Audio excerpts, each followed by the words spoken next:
اب سوال یہ پیدا ہوتا ہے کہ یہ شورا کون ہے؟ یہ جمعیت کی شورا کی بات نہیں کر رہا ہوں میں، یہ امت کے لیے بتا رہا ہوں۔ جمعیت کی شورا وہ اس کا اپنا ایک نظام ہے، وہ اپنے شورا ممبر بنا لیں گے، لیکن امت کے مسائل کے حل کے لیے ذمہ داران یا امت کے جتنے بھی افراد ہیں مشورہ لے تو آخر کس سے لیں؟ جمعیت کے ذمہ داران ہوں، مدارس کے ذمہ داران ہوں، مساجد کے ذمہ داران ہوں، خاندان قبیلے کے ذمہ داران ہوں، کوئی بھی اگر مشورہ لینا ہو تو کس سے مشورہ لیں؟ تو اہل تفسیر نے لکھا ہے کہ شاورہم میں اونے پونے لوگ نہیں ہیں کہ جس سے چاہے تم امت کے مسائل کے حل کے لیے مشورہ لیتے رہو۔ جس سے مشورہ لینا ہے وہ اہل علم ہیں، وہ ابو بکر و عمر ہیں، عثمان و علی ہیں، وہ صحابہ ہیں جنہوں اللہ رب العالمین نے خاص علم دین سے نوازا ہے، ان سے مشورہ لو۔ وہ ایک خاص مجلس ہوا کرتی تھی، جناب محمد الرسول اللہ صلی اللہ علیہ وسلم کے دور میں مجلس العلماء پہلے بھی تھے، خاص کر آپ صلی اللہ علیہ وسلم ان سے مشورہ لیتے تھے، اور ان کا ایک ٹائٹل تھا، اس کو کہتے ہیں القراء، جو قرآن اور حدیث کے عالم ہیں ان کا نام ہی تھا قراء۔ ان کی خاص فضیلت قرآن میں اور حدیث میں آئی ہے، اللہ رب العالمین نے پہلے ہی ان کے بارے میں بہت ساری چیزیں بتلایا ہے۔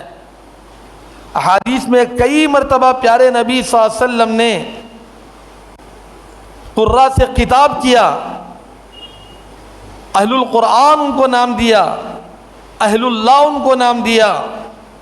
ایک خاص جماعت ہوتی تھی جن کا زیادہ سے زیادہ تعلق علم سے ہوتا تھا، محمد الرسول اللہ صلی اللہ علیہ وسلم کی صحبت میں زیادہ وقت لگاتے تھے، ان سے مشورہ لیا جاتا تھا۔ چنانچہ یہ سلسلہ جو پیارے نبی صلی اللہ علیہ وسلم نے قائم کیا مجلس علماء کا، وہ ختم نہیں ہوا۔ عمر بن خطاب رضی اللہ تعالی عنہ کے دور میں عمر بن خطاب رضی اللہ تعالی عنہ ایک مجلس بنائے تھے، قراء کی مجلس، علماء کی مجلس۔ حضرت عبداللہ بن عباس رضی اللہ تعالی عنہ جیسے چھوٹے ننھے منھے بچے بھی اس میں شامل تھے، جب تو بڑے ہو گئے تھے، مگر محمد الرسول اللہ صلی اللہ علیہ وسلم کی صحبت اور آپ کی دعاؤں کا اثر اتنا تھا کہ اللہ رب العالمین نے انہی قرآن کی تفسیر میں ماہر کر دیا، ترجمان القرآن بنا دیا۔ اللہم فقہہ فی الدین وعلمہ التاویل، ان سے مشورہ لیا جاتا تھا۔ عمر بن خطاب رضی اللہ تعالی عنہ کے دور میں جو مجلس تھی اس میں بچے بھی تھے، بڑے بھی تھے، جوان بھی تھے، سب تھے، لیکن تھے علم والے، سب اہل علم تھے۔ بعض لوگوں کو اعتراض ہوتا تھا، ارے یہ بچہ عبداللہ بن عباس، اس کو اتنا قریب کرتے ہیں عمر بن خطاب، اتنا مشورہ لیتے ہیں ان سے، عمر میں تو ہم سے بہت چھوٹا ہے۔ عمر بن خطاب رضی اللہ تعالی عنہ نے ایک دن ان کی فضیلت بتانے کے لیے لوگوں سے کہا، سورۃ النصر کی تفسیر، سورۃ النصر کے بارے میں آپ کی کیا رائے ہے؟ سب ایک دوسرے کی صورت دیکھنے لگے۔ عبداللہ بن عباس رضی اللہ تعالی عنہ اٹھے اور کہا، یہ سورت کب اتری، کہاں اتری، کس جگہ اتری، اور اس کے بعد جناب محمد الرسول اللہ صلی اللہ علیہ وسلم نے کیا عمل کیا، سب کچھ مجھے پتا ہے، بیان کرنا شروع کر دیا۔ کہا کہ اسی وجہ سے اس بچے کو میں نے اپنی خاص مجلس شورا میں شامل کیا کہ یہ علم والا ہے۔ مجلس علماء امت اور خاص طور پر ہماری پوری جماعت کے مشورے کے لیے ہے، سب کی رہنمائی کے لیے، اور یہ ہونا چاہیے۔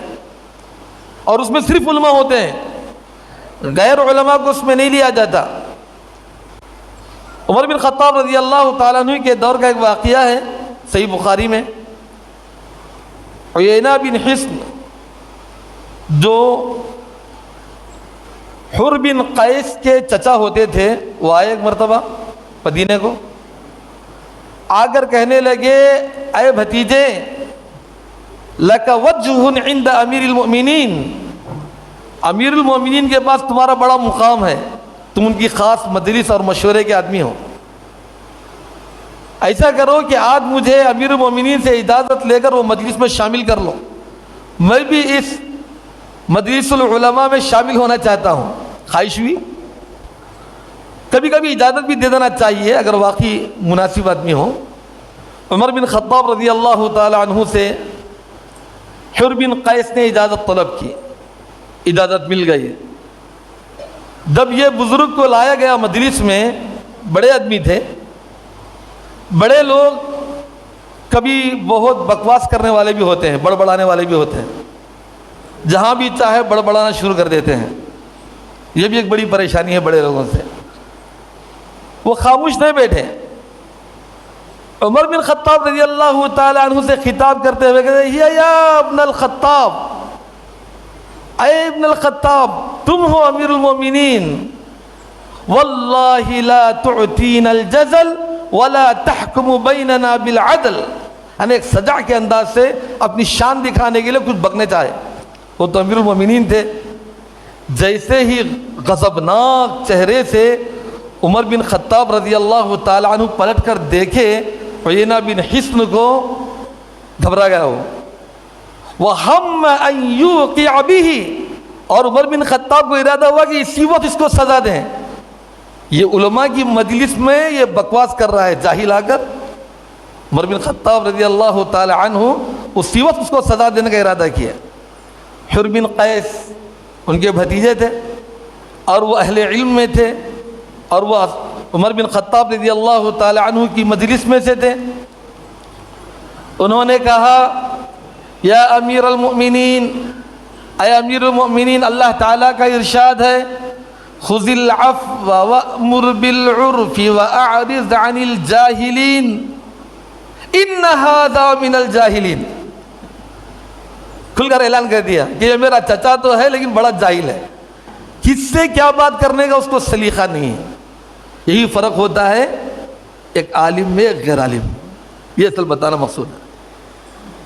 وَكَانَ وَقَّافًا عِنْدَ کتاب اللہ، عمر بن خطاب رضی اللہ تعالی عنہ جب اللہ کی کوئی آیت سامنے پڑھی جاتی رک جاتے، غصہ تھم جاتا، رک گئے، کچھ نہیں کیا، معاف کر دیا۔